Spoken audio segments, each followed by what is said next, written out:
At Carl's Place, our golf simulator enclosures are designed to be user-friendly and easy to assemble.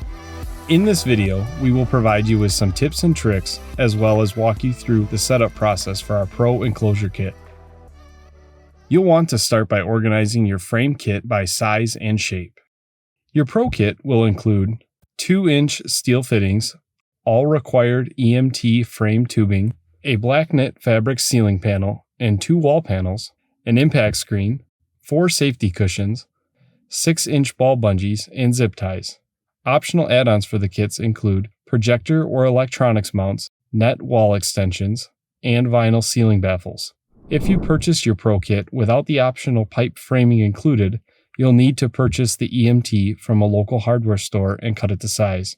Detailed assembly instructions are also included to help guide you step by step in the assembly process.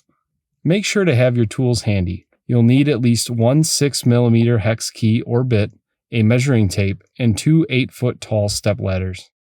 Once you have your workspace prepped, it's time to assemble your frame. Be sure to reference your specific diagram insert included with your kit that details the dimensions to the specific size kit that you ordered. Before you start assembling the frame, make sure that your fitting screws are loose so that you can insert the EMT pipes without interference. Begin assembling your frame by connecting any of the C fittings or straight fittings to the appropriate EMT pipes marked on your cut sheet. Take note that the pipe is inserted all the way into the fittings. Tighten the fittings to the EMT using a 6mm hex bit. Start by building the frame from the floor up. Take one of your assembled width pipes and 2 of your depth pipes and lay them out in a U shape on the floor. Your 2 included L fittings will be assembled at the front of the enclosure with the 3-way connection fittings or F3 fittings at the rear.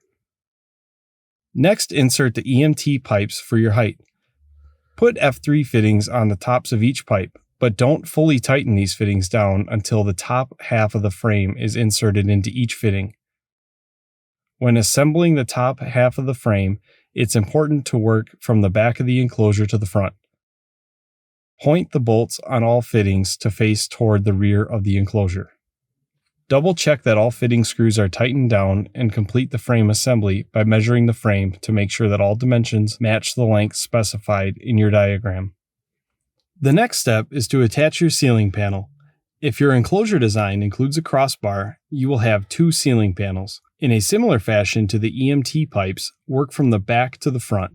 In this case, the ceiling panel with the green-colored ribbon will face the space closest to the screen. Working diagonally from each corner, attach the ceiling panel to the frame using the included ball bungee cords. Insert the loop end of the ball bungee into a grommet, threading it through until the ball stops it. Wrap the cord loop around the frame tubing and hook it over the ball to create a loop. We recommend having the ball end face inwards on the enclosure. Wear the bungees around your wrist like a bracelet to keep both hands free for installing the bungee cords. Once the 4 corners are attached, continue to alternate from corner to corner, adding more bungees down the sides until finishing at the center of each side. Make sure to check and adjust the spacing between the panel and the frame so that all the spacing is even on all sides. Use the provided zip ties to pull the panel to close the gaps between the panels and the frame. Use a zip tie anywhere the gap is over 2 inches for a better fit.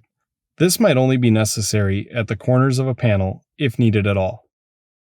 The panel with the yellow-colored ribbon fills the other half of the ceiling. Orient the ceiling panel so the front flap is hanging towards the floor and the edge with the ribbon is towards the screen. Fold the front flap over the frame and attach it to the top of the ceiling panel. If you purchase the optional vinyl baffles, now is the time to install them. Insert a bungee through the loop of cord on the baffle and attach the bungee around the frame.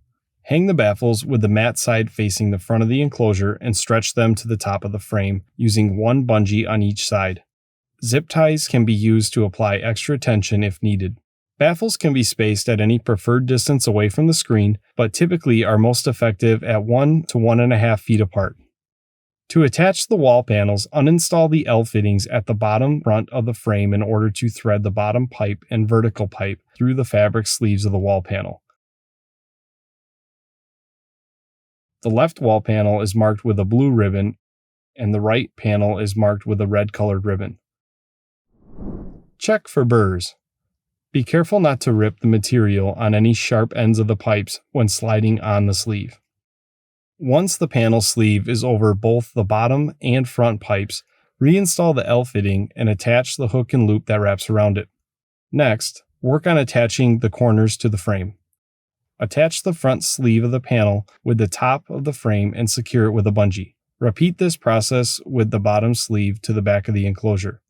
Then, stretch the upper rear corner grommet to the frame using 2 bungees, one connecting in each direction. Alternate from top to side, adding more bungees to continue to stretch the panel until all grommets are attached with bungees. Place the bungee ball on the inside for a clean look once fully assembled. It's important to attach the flaps in this order. First, use the flaps attached to the upper inside of the wall panel to stretch and attach to the ceiling using the hook and loop fasteners. Next, use the flap attached to the outside of the wall to cover the frame by stretching it over and attaching it to the top of the ceiling panel. When attaching the hook and loop flaps, start in the middle and work your way out. This flap includes a formed cover to wrap around the front corner of the frame. Repeat by installing the left wall panel. Now it's time to attach your impact screen to the frame. Be careful unfolding your screen to keep it from touching the floor and becoming dirty. The front of the screen should be mounted with the hook and loop strip facing towards the inside of the enclosure. Start by attaching bungees in each of the 4 corners of the screen to the frame, and proceed to attach each remaining grommet to the frame. Note that each corner grommet should have 2 ball bungees go through it. One will attach to the side and the other to the top or bottom. This is where a block of wood comes in handy. Use blocks of wood to keep the frame raised while you bungee the bottom of the screen to the enclosure. There are 3 different sizes of impact cushions included with the enclosure. The widest of the cushions is attached at the bottom of the screen using hook and loop. The remaining square cut cushion closes the top corner between the screen and ceiling. Hold the 2 square end cushions back to back if you have trouble telling which is bigger. The big one goes on the bottom. Finally, the 2 mitered cushions close the corners between the screen and wall panels. At this point, you can install any additional add-ons to your existing enclosure setup. Adding turf to a hard floor is a great way to minimize bounce. You can also purchase a Carl's Place hitting mat to add to your enclosure. Now you can begin using your new Pro Golf Simulator enclosure. Make sure that you keep enough space between the screen and any walls behind it to avoid causing contact. We recommend using new golf balls that are free of any scuffs or permanent marker to maximize the life of your screen and to keep it from marking up. Thanks for watching this video. If you have any questions or feedback, feel free to shoot us an email, give us a call, or contact us on our website. Be sure to subscribe to our channel for more videos on building, using, and enhancing your own golf simulator enclosure.